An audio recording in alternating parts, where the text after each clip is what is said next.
Ruby. And we're animal care specialists here at the Catawba Science Center. Today we're going to talk to you about Groundhog Day, because it's February 2nd. So this is our groundhog. Her name is Pancake. So how did Groundhog Day get started? It was originally a Christian celebration in parts of Europe. It was called Candlemas, so it took place in between the winter solstice and the spring equinox. February 2nd.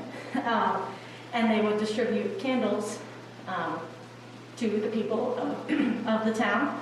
And if it was sunny on February 2nd on that day, they would predict 40 more days of winter. But if it was cloudy, a warm weather would be coming soon.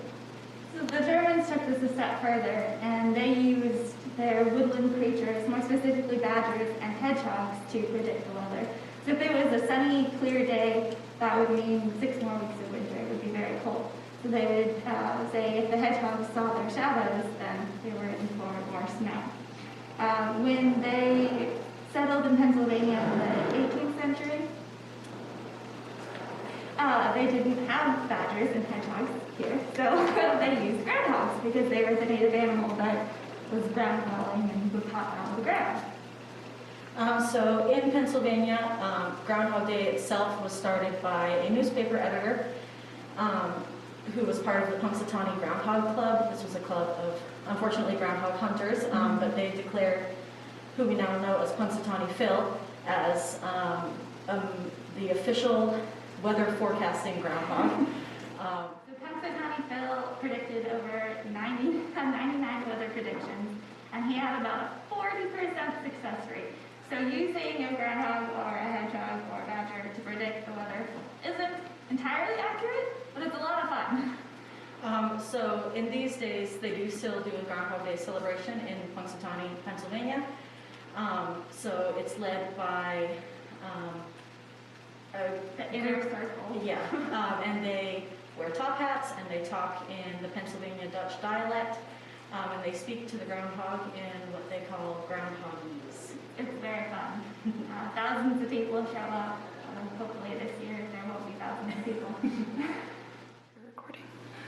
So groundhogs are native to North America, so anywhere from Canada down to the southern United States. They are a rodent. They're actually the largest animal in the squirrel family. They can get to be anywhere from around 17 to mid 20 inches long. Their tail alone can be 7 to 10 inches long, and they typically weigh about 13 pounds. So their teeth, so when they're preparing for hibernation, their teeth grow about 1/16 of an inch every week, which doesn't sound like a lot, but that is remarkably fast because they eat so much while they're preparing for hibernation. Pancake here is a rescue. So she was caught in an inhumane trap, and due to the damage, her front teeth actually have been removed. So you can see her food is actually quite mashed up and small, and that's so that she can chew it without using her front teeth. Yes, we're talking about you.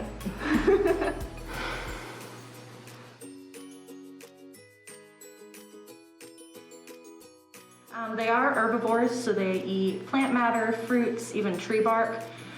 Here we, like Molly said, blend up her food for her, so she can get, right now it looks like she has pumpkin, but she also gets greens, she gets squash, zucchini, she'll get a little bit of fruit like strawberries. Blueberries. And then we give her grains as well to make up for some of the some of the food that she would get in the wild that she is not getting here. She is a very messy eater. We keep it nice and warm in here, and she doesn't really have a burrow, but their burrows can be up to 6 feet deep and 20 feet wide and can contain multiple chambers, which is really cool.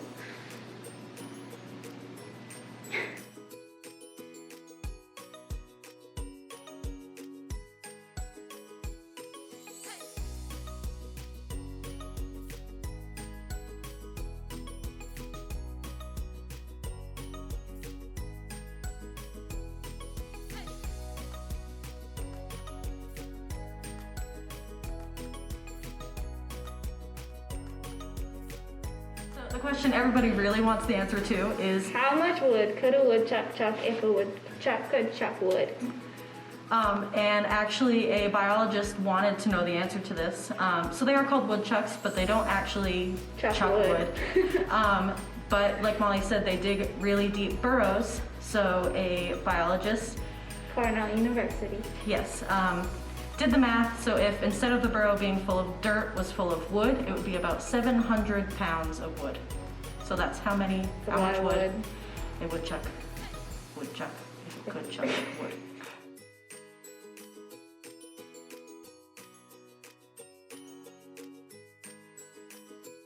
Thank you so much for joining us today for some history on Groundhog Day. If you want to come see Pancake yourself, come to the Catawba Science Center anytime and you can see her. She's out usually most of the day eating. So thank you so much for joining us.